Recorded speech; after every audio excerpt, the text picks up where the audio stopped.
person. Okay. So a lot of girls like to flock to me because I know a lot of guys. I know all the men. So it was times where the girls would be over to my house because they know the guy's going to come over. So I'm saying, I told my sister Kim, I said, all these bitches like to come over here and hang out with me.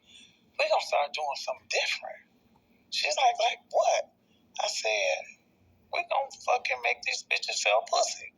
She was like, oh, no, now you. I said, no, this is just what these niggas want to buy it. And see, back then, that's when the 80s kicking in. Men love to buy pussy. I'm sorry. Guess what? I'm sorry. It's the world's oldest. They ain't gonna talk about what they pay for. When they pay for, they said it ain't tricking. It's not tricking if you paying got for it regardless, baby girl. Right, paying for it right. It's not tricking if you got it. Facts. So that's what happened. So I mean, did that ever? I do have to ask you this. I mean, did you ever during the time when you were a madam? Because you were a full-fledged madam. I did the research. Yeah, at the time definitely. that you were a madam, I mean, did you ever look at it and be like, damn, like, you know, I'm a female and I'm putting him out? Or was it just, you know, hey, I got to stay focused? No, it's just that I thought I needed money, and I always look back at this, too. When I was a little kid, I used to see a lady named Gloria Kelly.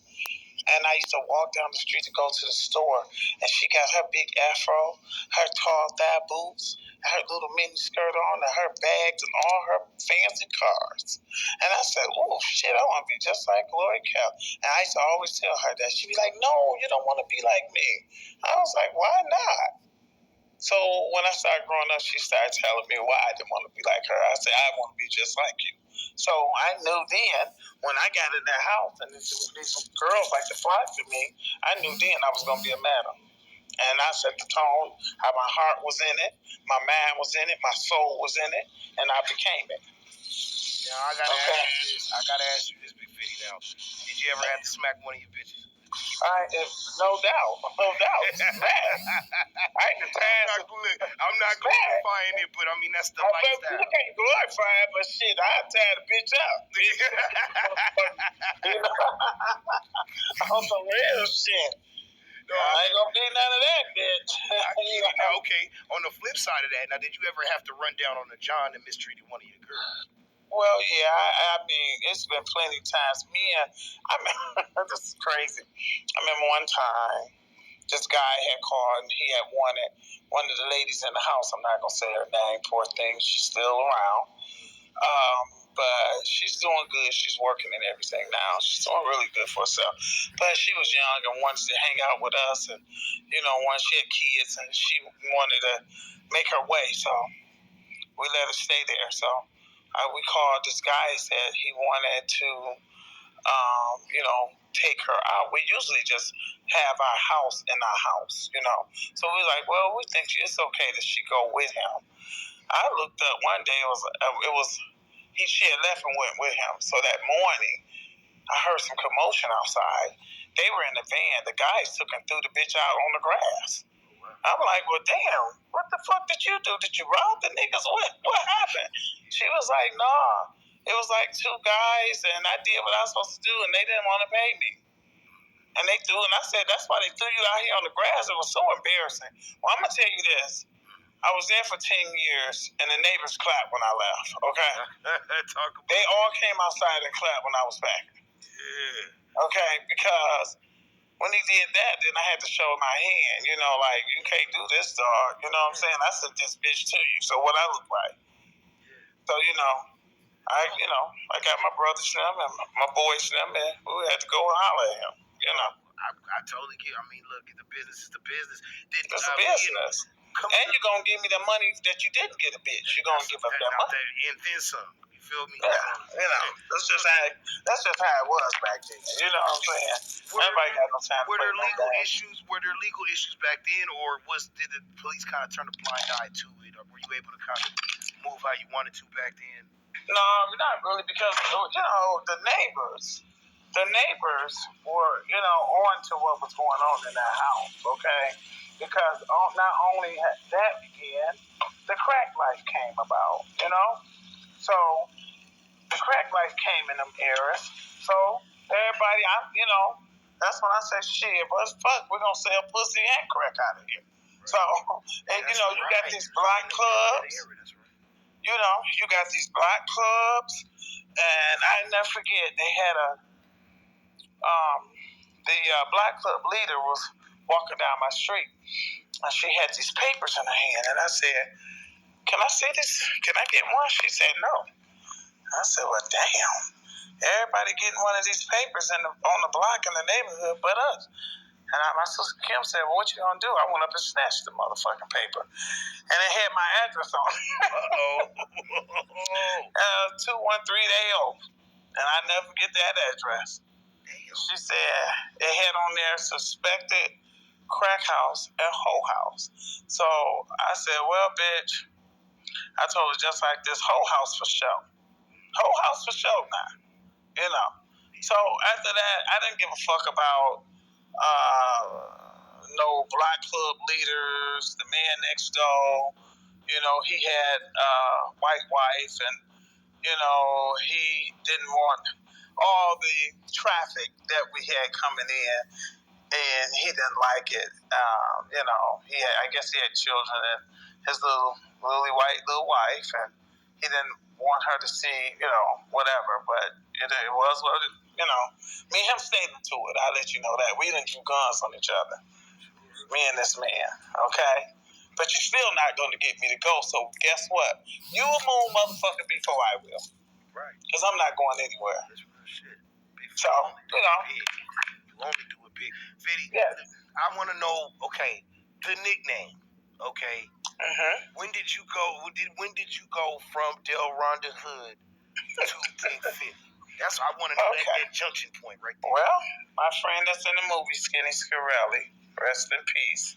Boy, I never forget, we meet, and he's figuring, you know how people talk, oh, this bitch, she got a whole house, she thinks she a boss, she thinks she this and this and this and that. And he was like, so you think you can run around here? You think you're going to get all the money? You got to pay. He like, in other words, like, I got to pay homage to some people. I'm like, I'm not paying for anything, motherfucker. I'm just doing me.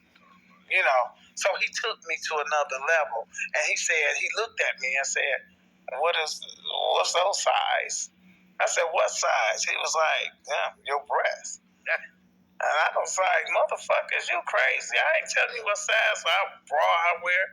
And he was like, 30s, 40s. I was like, hell no, motherfucker. My shit bigger than that. You talking bee sting size to me, you know. He was like, I said, they like 50s.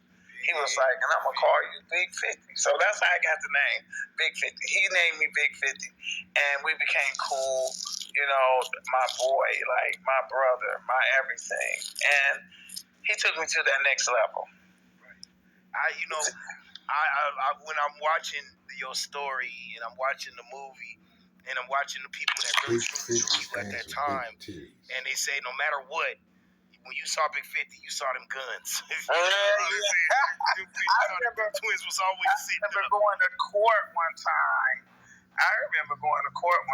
And all the people gonna, you know, like the young girls, because I did it all. I fucked with credit cards and all kinds of shit, you know. And I remember them trying to prosecute me, and they must have told the people what I look like, but not the main thing. So I never forget.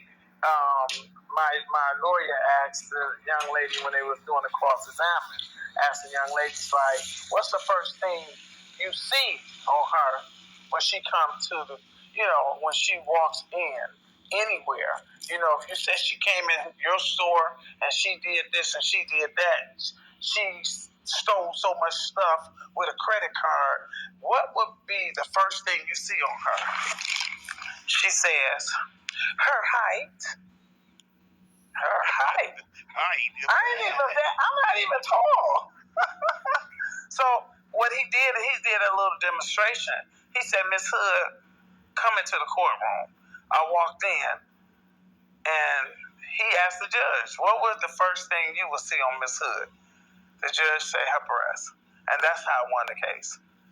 Oh, wow. The first thing you will see. Wow. And your American justice system at work, boy, I tell you. Yeah. I like that, and I really appreciated that. That attorney. He was a young attorney, and it was some old henchman ass motherfucking lynch town that they said this was me, and it wasn't me. And I'm not 5'10". I'm 5'6", 5'7", something like that. 5'6". Right. You know.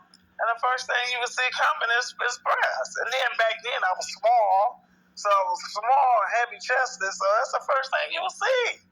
So bitch, y'all lying. Talk to me about being a female and even given that the industry that you were in, because we about to get into the meat now. You know what I'm saying? Matter of fact, let me do a quick reset, Big 50. Hold on real quick. Hey, those of y'all who are just now tapping in, make sure you hit that green house at the top. This is the golden ticket.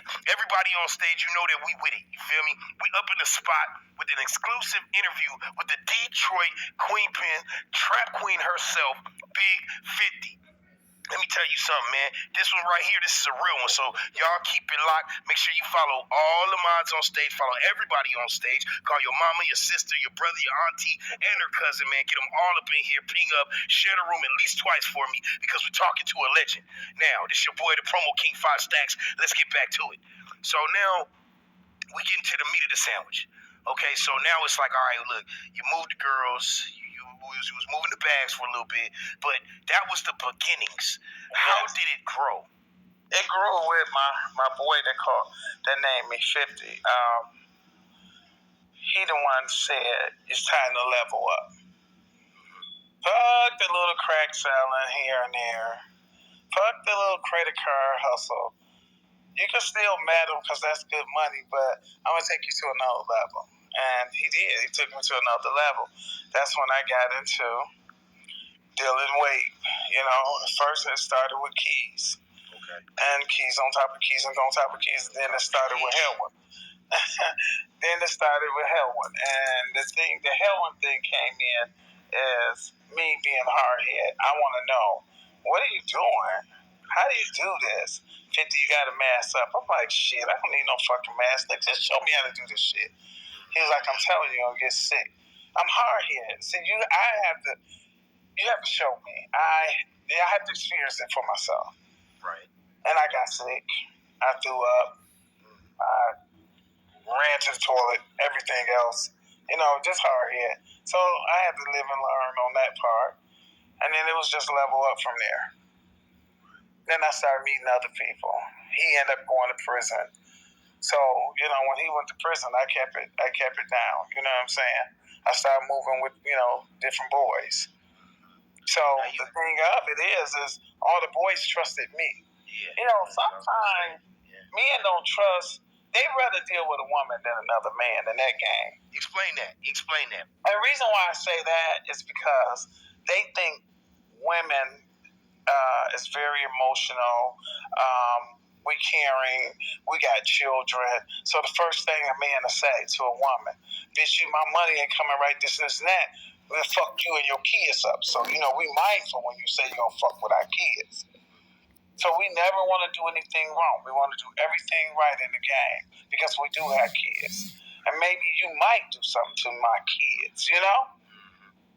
So a man to another man, the first thing a man to another man be like, man, fuck you. I ain't giving you your money. Bring it on. Right. Because 9 times out of 10, his kids don't live with him anyway, and he off running to state. Women, we kind of different. We with our children, so 9 times out of 10, we're not. When we hear there's trouble on the way, we not running. We gonna sit there and take whatever's gonna come because we got our kids, and I didn't expose my kids to a lot of shit when it came to that. How did you? That's what I want to touch on. What did you, by this point you had more kids, right? Like more. Yeah. Okay. I had 3 kids by then. Okay, you had 3 kids.